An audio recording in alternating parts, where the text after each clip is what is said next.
Top quality और consistent performance के लिए सिर्फ सिल्वर पंप, नाम याद रखना। જ્યારે 10,000 લોકો ઉમટી પડે અને વિરોધ કરવા લાગે ત્યારે આખો આ મામલો હાથણીને લઈને શું છે એ સમજવો પણ એટલો જ જરૂરી બની જાય। તો વિસ્તારથી અમે આપને સમજાવીએ કે મહારાષ્ટ્રના કોલ્હાપુરમાં આવેલો છે 1200 વર્ષ પ્રાચીન નંદિની મઠ। આ નંદિની મઠ કે જ્યાં આ હાથણી જે 36 વર્ષીય મહાદેવી હાથણી 33 વર્ષથી નંદિની મઠ સાથે જોડાયેલી છે। વર્ષો જૂનો આ મઠ છે તેની સાથે આ હાથણી જોડાયેલી છે।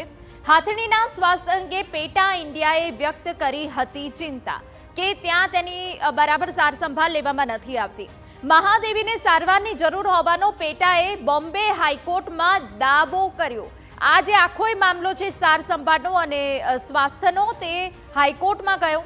મહાદેવીની શારીરિક માનસિક સ્થિતિ ગંભીર હોવાના રિપોર્ટ્સ રજૂ કરવામાં આવ્યા। પેટા દ્વારા એ રિપોર્ટ્સ રજૂ કરવામાં આવ્યા કે હાથણીની જે સ્વાસ્થ્ય છે એ જોખમમાં છે।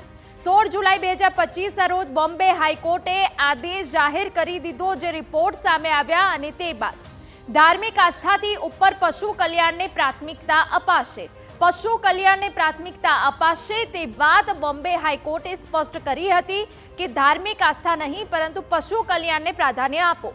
મહાદેવીને જામનગર સ્થિત વંતારા મોકલવાનો નિર્ણય તે બાદ જાહેર કરાયો અને પછી જ આખો મામલો ઉગ્ર બન્યો।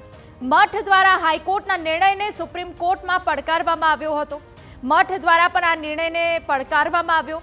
28 જુલાઈ 2025ના રોજ સુપ્રીમ કોર્ટે હાઈકોર્ટના નિર્ણયને યથાવત રાખ્યો હતો। જે હાઈકોર્ટે કહ્યું તે જ નિર્ણય સુપ્રીમ કોર્ટે પણ યથાવત રાખ્યો। 29 જુલાઈ 2025ના રોજ મહાદેવીના સ્થળાંતર બાદ સ્થિતિ વણસી ગઈ। જ્યારે તેને લઈ જવાતી હતી તે દરમિયાન 10,000ની પબ્લિક ત્યાં ઉમટી પડી। મહાદેવીને નંદિની મઠમાં પરત લાવવાની માંગ હાલ ઉગ્ર બની છે।